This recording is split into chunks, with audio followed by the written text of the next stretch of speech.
Hello दोस्तों, कैसे हैं। हमेशा की तरह एक बार फिर मैं आप लोगों के लिए कहानी लेकर आया हूँ।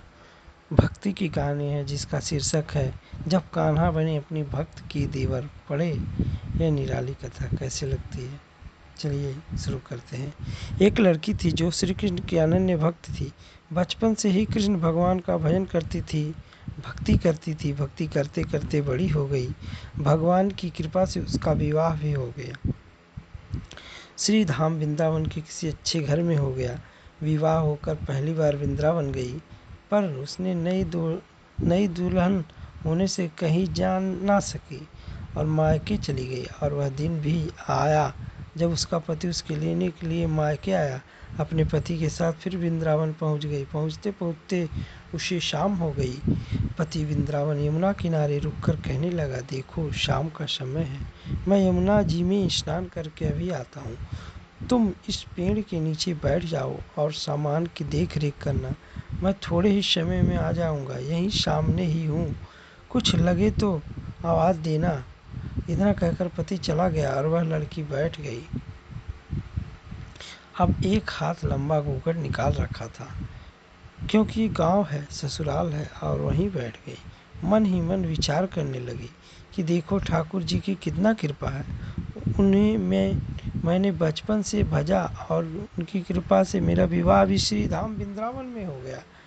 मैं इतने वर्षों से ठाकुर जी को मानती हूँ, परंतु अब उनसे कोई रिश्ता नहीं जोड़ा। फिर सोचती हूँ ठाकुर जी की उम्र क्या होगी, लगभग 16 वर्ष के होंगे। मेरे पति 20 वर्ष के, उनसे थोड़े छोटे हैं, इसलिए मेरे पति के छोटे भाई की तरह हुए और मैंने देवर की तरह हैं। तो आज मैं ठाकुर जी से मेरे देवर हुए। अब तो ठाकुर जी से नया संबंध जोड़कर बड़ी प्रसन्न हुई।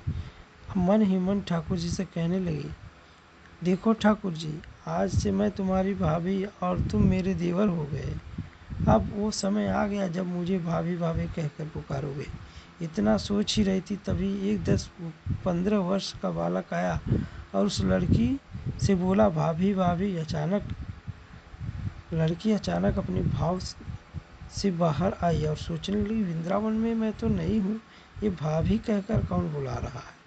नई थी इसलिए घूंघट उठाकर नहीं देखा। गांव के किसी बड़े बूढ़े ने देख लिया तो उसकी बड़ी बदनामी होगी। अब वह बालक बार बार कहता, पर वह उत्तर ना देती। बालक पास आया और बोला, भाभी तनिक अपना चेहरा तो दिखाई दे।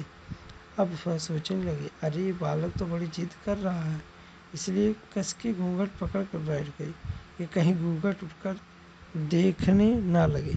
लेकिन उस बालक ने जबरदस्ती घूंघट उठाकर देखा और भाग गया। थोड़ी देर में उसका पति आ गया।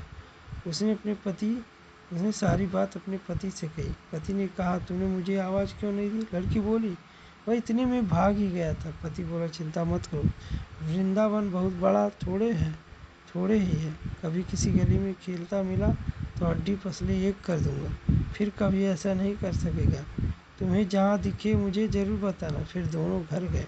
कुछ दिन बाद उसकी सास ने बेटे से कहा, बेटा देख तेरा विवाह हो गया, बहू मायके भी आ गई, पर तुम दोनों अभी तक बांके बिहारी जी के दर्शन के लिए नहीं गए।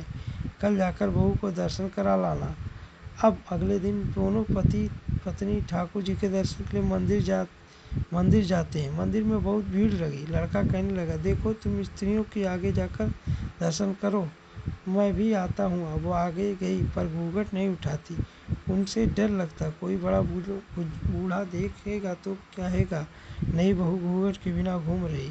बहुत देर हो गई। पीछे से पति आकर कहा, अरे बाबली, बिहारी जी सामने हैं, घूंघट काहे ना खोले। घूंघट नहीं खोलोगी तो दर्शन कैसे करेगी। अब उसने अपना घूंघट बांके बिहारी जी की ओर देखा तो बांके बिहारी जी की जगह वही बालक मुस्कुराता हुआ दिखा, जो एकदम से चिल्लाने लगे, सुनिए, जल्दी आओ। पति पीछे भागा आया, बोला, क्या हुआ। लड़की बोली, उस दिन जो मुझे भाभी भाभी कहकर भागा था वह बालक मिल गया। पति ने कहा, कहाँ है, अभी उसे देखता हूँ। तो ठाकुर जी की ओर इशारा करके बोली, ये रहा, आपके सामने ही तो है। उसने पति से जो कहा तो अवाक रह गया। बोला, तुम धन्य हो। वास्तव में तुम्हारे हृदय में सच्चा भाव ठाकुर जी के प्रति है। मैं इतने वर्षों से वृंदावन में हूँ, मुझे आज तक उनके दर्शन नहीं हुए और तेरा भाव इतना उच्च है कि बिहारी जी के दर्शन हुए। कैसी लगी ये कहानी ज़रूर बताना। भक्ति भाव में बहुत ही अच्छी कहानी है, जिसको आपसे हृदय से भक्ति की अनुकंपा बढ़ेगी। तो धन्यवाद।